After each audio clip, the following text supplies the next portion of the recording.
bem, voltamos com o Conexão Poder deste domingo, entrevistando o secretário da Copa, Maurício Guimarães. Bom, secretário, no bloco anterior falávamos da trincheira do Santa Rosa. Neste bloco vamos continuar falando de trincheira e também de viadutos. E o viaduto do Despraiado.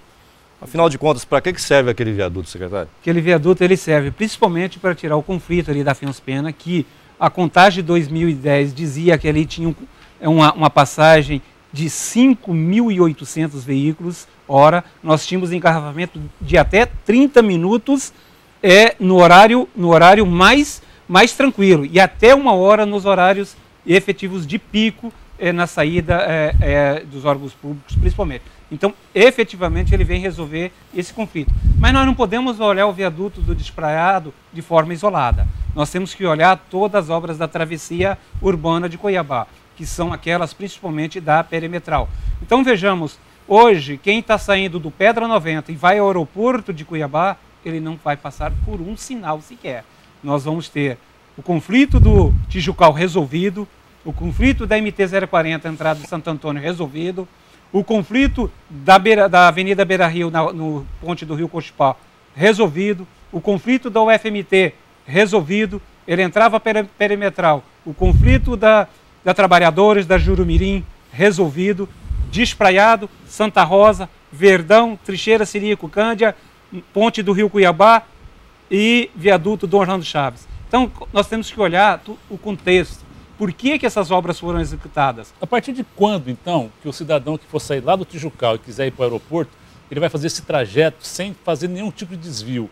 Quando que isso vai acontecer efetivamente? Que ele vai poder fazer todo esse trajeto sem parar ou desviar? Efetivamente, março de 2014. Parte dessas obras serão entregues ainda esse ano. Nós temos aí, dentro desse complexo, a trincheira, a trincheirona, que é para o final de janeiro e fevereiro. Entre fevereiro e março, ele vai utilizar isso 100%. Mas parte disso ele já vai utilizar agora a partir de novembro, quando nós vamos entregar o viaduto do Despraiado entrega agora em novembro? Ele já teve a entrega adiada? Ele teve entrega 4 vezes? Não, uma vez. Uma vez? Nós desmarcamos para o dia 29. Era para março, passou para abril, para junho, para agosto. Nós tínhamos uma não data corre o risco contratual. de ser adiado mais uma vez, secretário? Nós tínhamos a data contratual, a data de inauguração foi só uma. O problema da encosta está resolvido? O problema da encosta está resolvido no sentido que nós já vamos iniciar 2 ações, na verdade 3 ações. Nós notificamos a Defesa Civil para, junto com as famílias, fazer o monitoramento diário da situação do morro. Nós já declaramos aquele morro de utilidade pública, estamos entrando com as ações de desapropriação e estamos iniciando, no máximo 10 dias, a obra de contenção do morro. Tá? Então vai desapropriar, vão ter que sair as famílias dali. Nós vamos desapropriar, vamos fazer a contenção do morro, porque não é questão de segurança só das famílias que está em cima. Eu posso tirar as famílias, não fazer a obra, ele pode desbarrancar e pegar um carro na pista. Então eu tenho que fazer todas essas ações. Nós estamos desapropriando a área, estamos fazendo a obra de contenção e estamos junto com as defesas civil do Estado e do município monitorando aquele morro para que a gente não tenha surpresas desagradáveis. Vou voltar lá no início. Por que não se pensou nisso antes de fazer o viaduto, secretário? Não se sabia que havia aquele morro, que aquele morro poderia cair? Sabia que havia um morro. Que, aliás, a população cuiabana, e principalmente aquelas famílias que estão lá, elas talvez devam a segurança da vida delas a essa obra. Porque nunca se teve a noção da formação geológica daquele morro, mais cedo ou mais tarde iria ter problema. Com a obra, isso aflorou. A obra fez isso aflorar. E isso aflorando, teve que se tomar as providências. Agora, aquela formação geológica que tinha ali, de um dia ou outro, ele ia ter problemas de deslocamento das placas e um possível vir abaixo. Mas o senhor sabe, assim, se for depender de desapropriação, o senhor não vai entregar essa obra no prazo que o senhor quer. Mais uma vez, não preciso das obras ali para entregar. As obras que estão sendo executadas, elas estão além da calçada, não impacta nas obras do viaduto. Uma coisa não tem relação com outra. O Anselmo quer dizer desapropriar e pagar pela desapropriação. Não, veja bem, vamos separar. O viaduto não tem, a obra do viaduto não tem nenhuma relação com a obra do morro. Estou tirando as famílias para a segurança das famílias, não para a execução da obra. Agora, secretário, esse tipo de situação, de atraso que nós estamos falando, não gera um certo constrangimento para o senhor, como gestor público, ou ao governo do Estado? Eu tive, por exemplo, acesso a uma pesquisa recente, feita há 20 dias, que mostrou que 88% dos cuiabanos acreditam que as obras estejam atrasadas. E destes, 71% acreditam que elas não serão entregues no prazo da FIFA. Isso não é ruim para o governo? É ruim, mas o pior é se não estivesse fazendo as obras. É ruim porque nós todos estamos muito desconfortáveis, mas trabalhando muito, com a certeza de que estamos fazendo aquilo que é a obrigação do servidor e do homem público. Evidente que ninguém quer fazer obra atrasada. Agora, pior do que fazer as obras atrasadas é não fazê-las ou entregá-las de qualquer jeito. Então, neste sentido, não há constrangimento.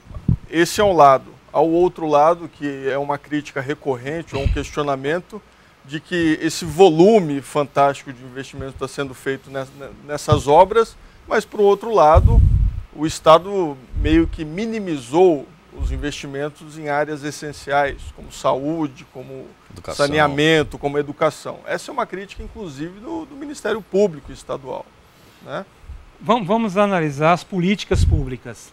Hoje, o Brasil, o poder público brasileiro, e aí, por normas, você tem fatias das receitas públicas direcionada para cada política pública. A educação tem a sua fatia, a saúde tem a sua fatia, a segurança pública tem a sua fatia, e o que foi oportunizado para o momento Copa foi aproveitado, porque era a fatia que estava disponível para realizar essas obras. Nós temos 165 milhões do DENIT, o DENIT não tem dinheiro, não passa o dinheiro para a saúde. O governador vai dizer, não, DENIT, eu vou ter que investir em saúde, eu não vou fazer as obras. Então, o que está acontecendo é que o governador, com a sua sensibilidade e com a sua compromisso e preocupação, ele soube aproveitar aquilo que estava disponível para esta política pública, para a mobilidade urbana, que, se você também for olhar um pouco do movimento das ruas, principalmente do meados do ano, era o transporte público, era as pessoas ter condições de ter qualidade no seu ir e vir. Isso está sendo feito em Cuiabá. Evidente que nem o gestor público pode, e o governador Simval não está fazendo isso, delegar ou tratar em segundo plano as políticas de saúde e educação. Agora, os recursos estavam disponíveis para mobilidade. Então, vamos aproveitar, vamos executar, mesmo que seja esse grande volume, mesmo que estejam mexendo na zona de conforto de todos nós.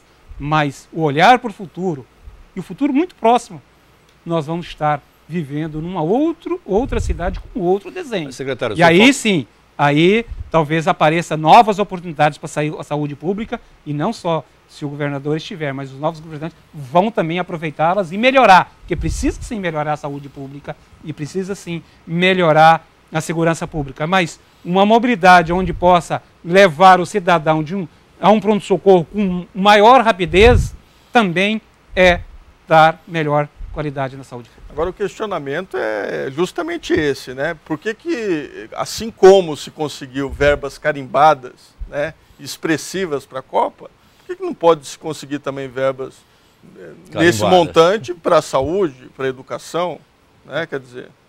as questões das políticas públicas... E a qualidade do ir e vir ainda não existe, né, secretário? Vamos deixar claro isso. Mas está aí chegando, né?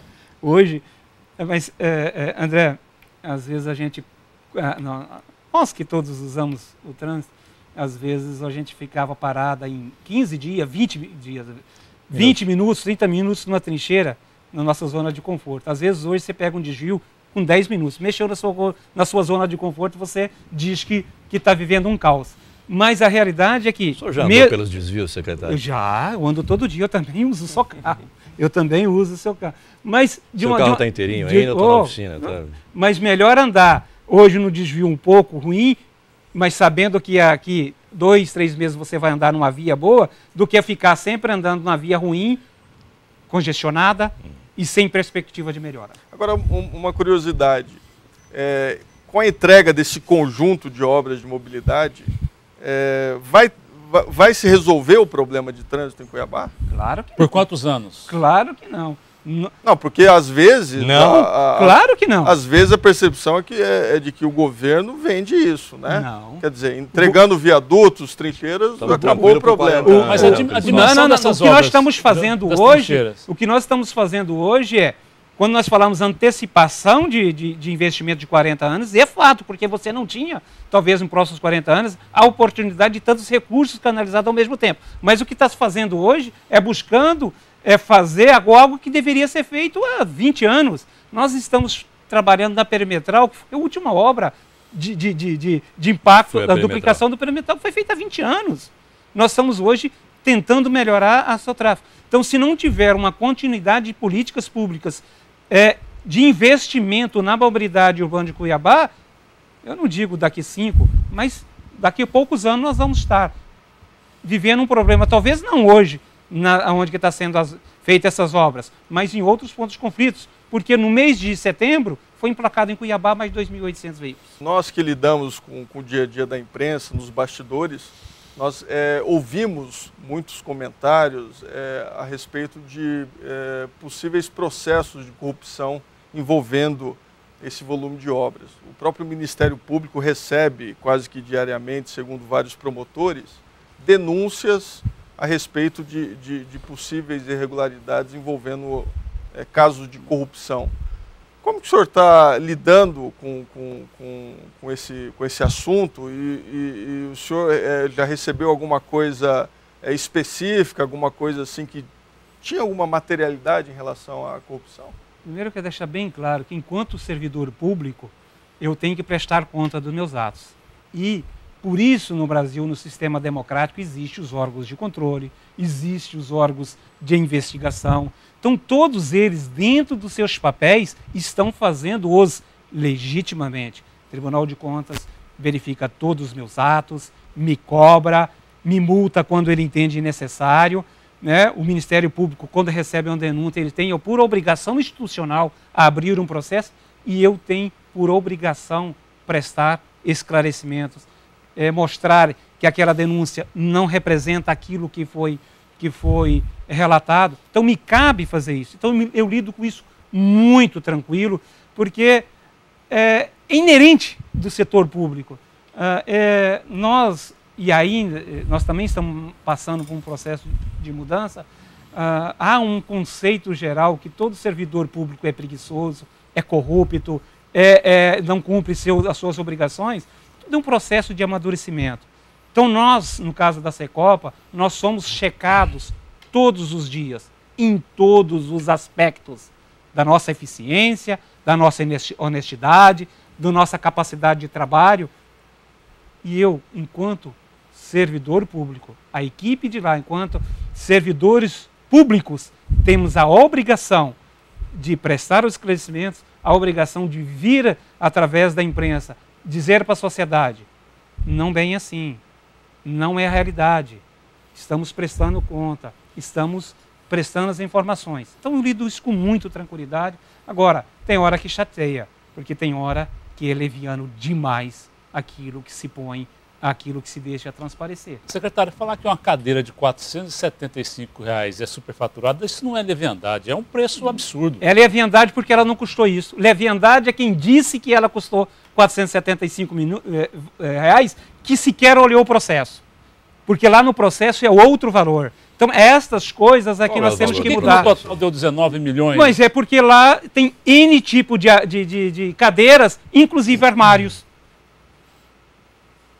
Inclusive armários. Para vestiários. Para vestiários. Então você não pode pegar 19 milhões, fazer uma conta de padaria, dizendo que a cadeira custou R$ 436 reais. A cadeira custou, sim, R$ 369 reais. É barata? É cara. é aquilo que, dentro do que o governo do Estado, dentro da concepção de uma projetista lá atrás, definiu como uma cadeira que tivesse conforto, uma cadeira que tivesse durabilidade, uma cadeira que tivesse segurança para aqueles que iriam à Arena Pantanal. E dentro disso, o processo prova que o preço ofertado está dentro do mercado. Agora vem o segundo questionamento. O Estado de Mato Grosso tem muito dinheiro para gastar com essa qualidade? Aí vamos conversar. Poderíamos sim comprar uma cadeira que seria padrão de todas as arenas. Mas vamos fazer um retrospecto do que já está acontecendo. Por exemplo, em Brasília, como foi uma referência, lá no jogo de inauguração quebrou 1.200 cadeiras. Quem viu as reportagens do último jogo que teve lá, Flamengo e qualquer time que teve um conflito... Mas a cadeira que estava lá, foi tirada para virar uma arma. Então, eu não estou dizendo que ela é boa ou ruim. Eu estou dizendo que nós quisemos fazer para o Estado de Mato Grosso algo que também hoje está consolidando no poder público. O que vale não é o mais barato. O que vale é o custo-benefício daquilo que se está comprando. Muitas vezes, o barato sai muito mais caro. É mais um paradigma que nós temos que mostrar para a sociedade que nem sempre o que é barato é o melhor. Secretário, R$ 369, fazendo uma conta rápida aqui, é no mínimo o dobro do que custou em Brasília.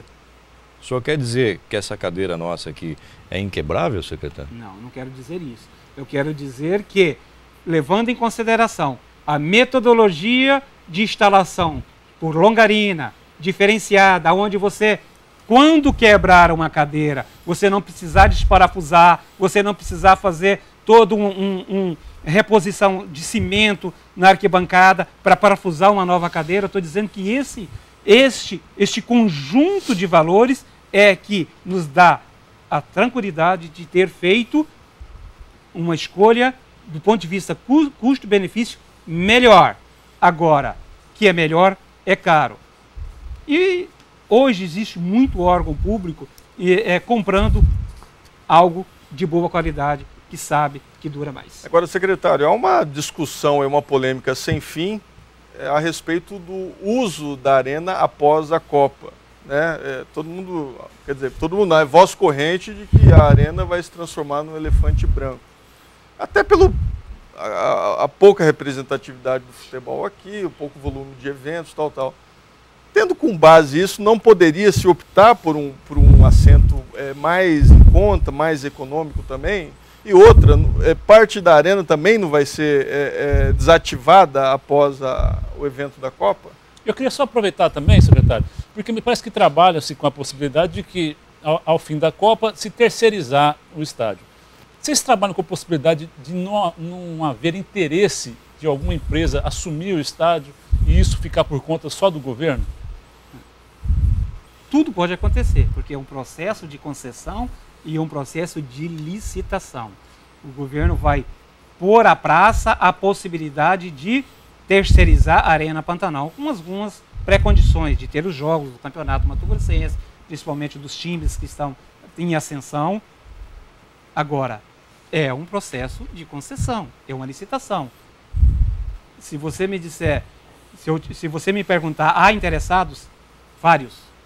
Inclusive oficializando o interesse de ter uma Arena Pantanal ligada a algumas marcas. Tá certo, secretário. Eu vou pedir licença para os senhores para fazer mais um intervalo. No bloco seguinte, o senhor continua falando sobre a Arena. E no bloco seguinte, vamos falar também sobre o VLT, o tão esperado modal de transporte coletivo de Cuiabá. Não sai daí. Em 2 minutos, voltamos com Conexão Poder e o secretário da Copa, Maurício Guimarães. Até já.